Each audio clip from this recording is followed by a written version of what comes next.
which one is better, we have the two 2025 Toyotas, the Crown Limited in Storm Cloud versus the Crown Signia Limited in Finish Line Red. You're gonna have the same power option, but when you go into the sedan, it's kind of like an SUV.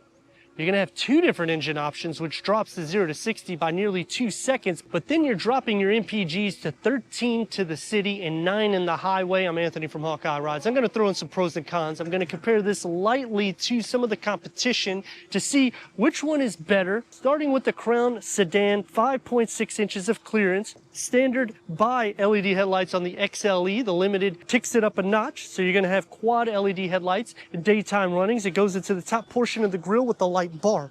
The lower, you have the in-your-face grille, which some people were not so happy with. It looks similar to the Lexus ES, but when you go into the ES, it's actually going to be less MSRP, so that kind of makes it a con. But then when I'm thinking the name Crown, it takes it to the next level of luxury for Toyota. Going into the Signia, you're going to have LED daytime runnings on the top portion that integrates into the top part of the grille, and you're going to notice that in-your-face grille kind of disappears. So I actually like the stance to the wagon a little bit more so than the SUV slash sedan. And I say sedan slash SUV because that's what this vehicle was meant to be. So putting the wagon in place, it basically gives you the best of all worlds. LED projected headlights. That's standard on all trims. You have only 2 trims to choose from on the Signia. But when you go onto the Limited, opposed to the XLE, you're getting adaptive lights, which will turn the same direction as the steering wheel. Same thing for the Crown Sedan. You have 4 trims to choose from, and they have a new Nightshade Edition, which will blacken out all the badging, the door handles, and give you matte black wheels. So it kind of looks similar to maybe a TRD setup, but you're not getting that performance because you have to go into the Platinum trim in order to unlock it. Both vehicles will have a 2.5 liter 4-cylinder hybrid. The sedan is going to have 236 horsepower with 163 pound-feet of torque paired to an ECVT transmission. Now, the MPGs is what you're getting when you go this route because it's going to be better than the Crown Signia. So the sedan is getting 42 MPGs for the city, 40 MPGs for the highway with a combined at 40, reaching 60 around 7.6 seconds, which is about 2 seconds slower than the turbo 2.4 liter that is only on the Platinum trim. The Crown Signia, 240 horsepower with 178 pound-feet of torque paired to the same ECVT transmission, but the MPGs dropped to 39 to the city and 37 for the highway with a combined at 38. So you're going to be losing just a few MPGs, but this is going to be faster at 7.1 seconds 0 to 60. The XLE trim will have a 19-inch wheel, which will be standard on both Crowns. The Limited for the Crown Sedan can option the 21-inch wheel, which we have because we added the technology package. And 21-inch wheel is the only thing that configures on the Limited trim, but we also have the advanced package, which will be the same except you're not getting the wheel configuration. So you'll have the power folding side view mirrors. They also tilt downwards when you put it into reverse so you won't curb these upgraded wheels. Front and rear parking sensors with bird's eye view. So I would probably tick the box to that because it unlocks a lot of potential for safety. And when you're going into the Limited, it also gives you the upgraded wheels for the Crown Sedan. Towing for the Signia. With the Crown Sedan, you're not going to be able to tow. Panoramic moonroof, that comes on the Limited for the Crown Signia, but it's standard on all 4 trims on the Crown Sedan. And you can also change out the suspension. You'll have dynamic rear steering whenever you go into the Platinum trim with a 6-speed automatic transmission. So you can get a lot more performance going into the sedan opposed to the wagon. Standard LED taillights that wrap around into the Toyota badge and the Crown print that's underneath the grille pattern that gets blackened out with the Nightshade Edition. The lower gets the matte black and the satin aluminum. I wouldn't expect to see any exhaust exposed, but a con to me is this has the hatchback design, but you're not getting the cargo capacity because it's a sedan.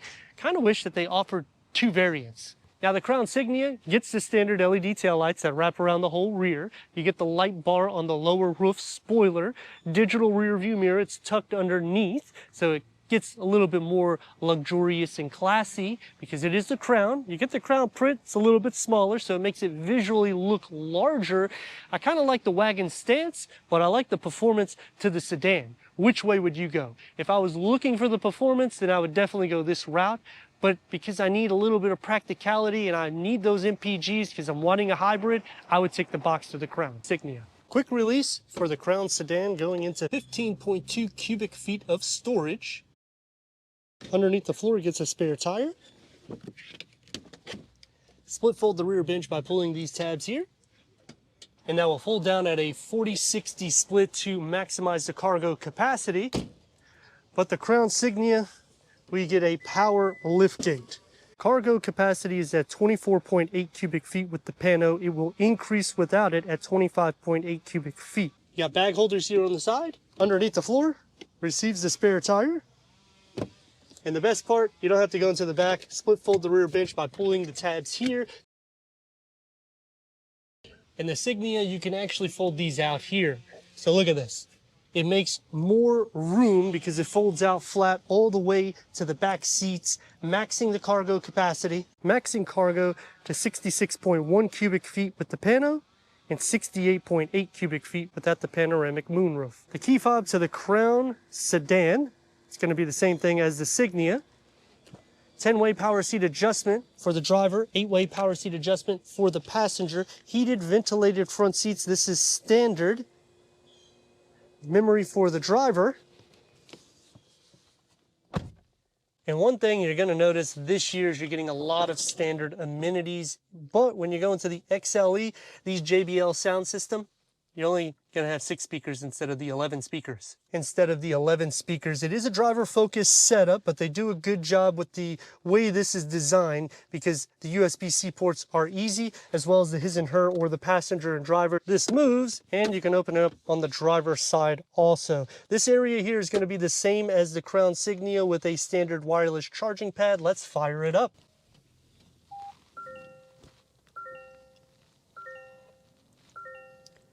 Heads-up display, that's going to be on the Platinum trim only.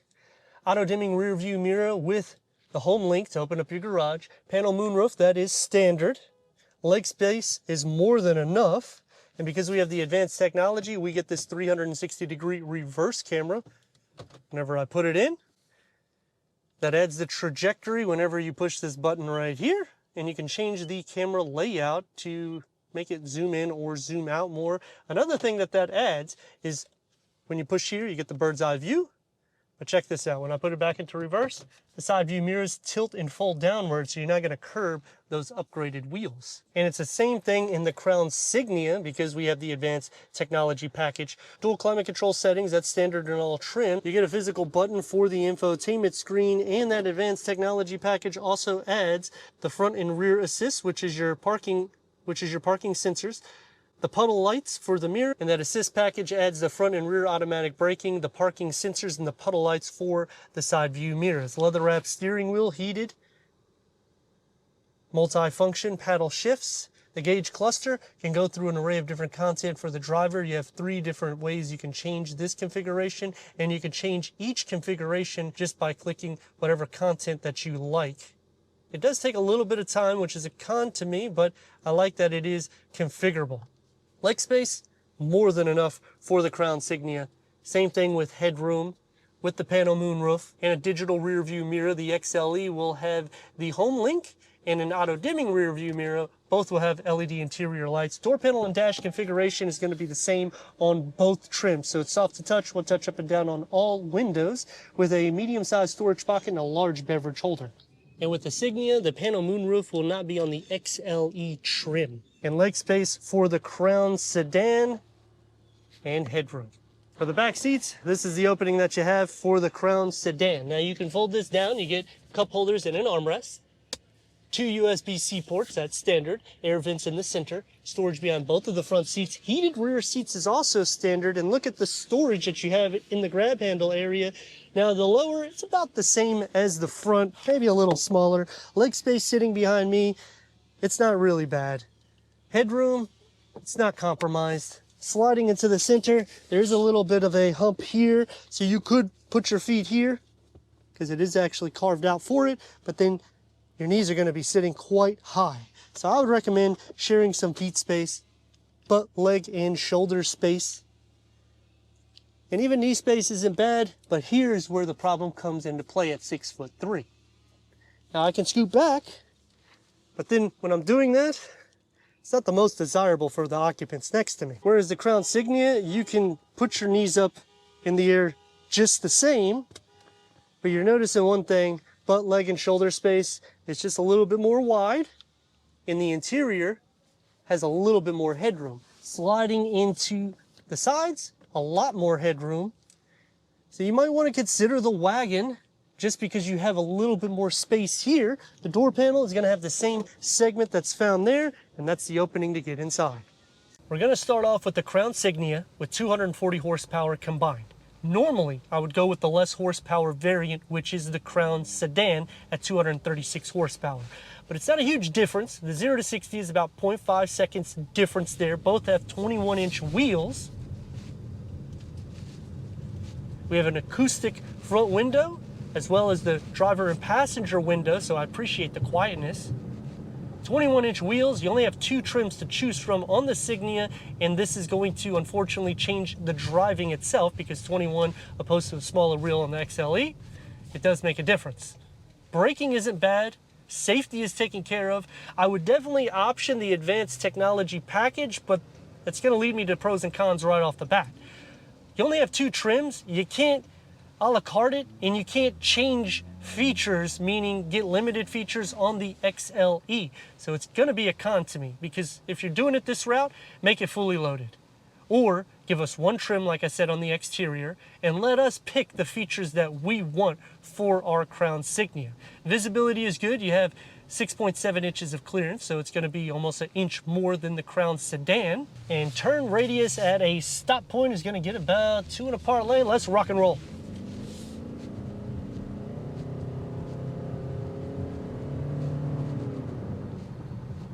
The best part about this wagon is it's a hybrid. It's hard to find competition, but there is some. So we're going to go into some competition. Volvo is going to be a little bit more powerful, a lot more upscale and luxurious, but you're going to start paying a little bit more in the premium. Mercedes, BMW, Audi, that's going to be out of the question. Performance is going to be a lot more. Pricing is going to be a lot more. Honda, Kia, Hyundai, Genesis, I mean, you name it, there's not a lot in this class. So I think that Toyota done a good thing, but just like you're seeing on the camera, we have a Crown Sedan that's similar to an SUV or a sedan. Why would you go wagon? Because you basically have the best of both worlds in that sedan. In pricing, you're gonna have more performance, but it's gonna top into the 60 grand price. Whereas here, you're under $55,000, but I still gotta add features. Standard all-wheel drive, so that's definitely a pro. Maneuverability, I mean, you saw the turn radius, it wasn't too much of a problem there. It does get a little bit more wide for the wagon. Visibility is good though. The steering is light, and you have a pretty sufficient amount of power. Really what ultimately boils down is, do you want to go sedan slash SUV and get better MPGs and more performance because you have 2 different engine variants, or do you want to go to a wagon and you're going to basically lose 3 to 4 MPGs, only getting 1 engine option, but you're getting the same amenities in the interior, so luxury is definitely taken care of there. The everyday drive, it ticks the box. It's smooth, but you can't get smaller wheels on the Limited. You would have to really make a deal with the dealership, which I've seen this happen, and in some cases they may actually do it for free if they have the vehicles on the lot, because obviously if you go XLE and you get these larger 21-inch wheels, that's a deal for whoever picks it up. Now the Crown Limited Sedan with 236 horsepower, better MPGs, slower 0 to 60, but they offer a turbo 2.4. Let's see how well she goes.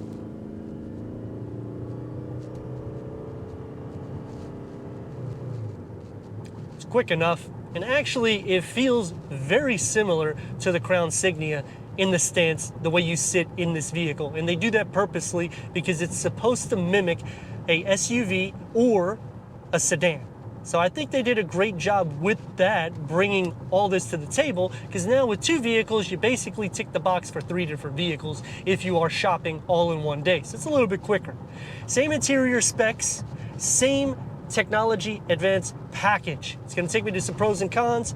The pros is when you get into the limited trim here, you can get the 19-inch or 21-inch, where you cannot do that on the Signia. It's just as quiet because you have the same acoustic front windshield and side windows.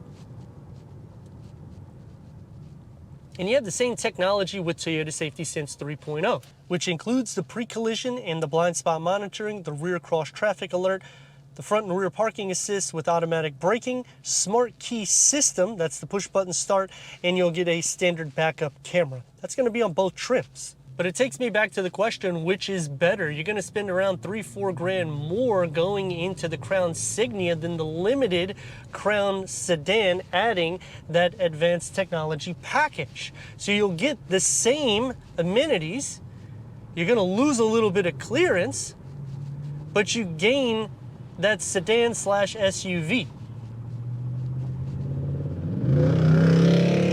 As for maneuverability, it's just as precise. So you could whip in and out of lanes similar to this Jeep. Now, obviously not going to be as fast. But I am digging how smooth the ride is because we do have upgraded wheels. I would go to the Crown sedan, but let me know which way you would go in the comments. And if you're new to the channel, consider subscribing. Check out the next video, membership, live stream, merchandise, website, TikTok, and Instagram. Leave a comment and a like. And I'd like to thank Yellow Stadium Toyota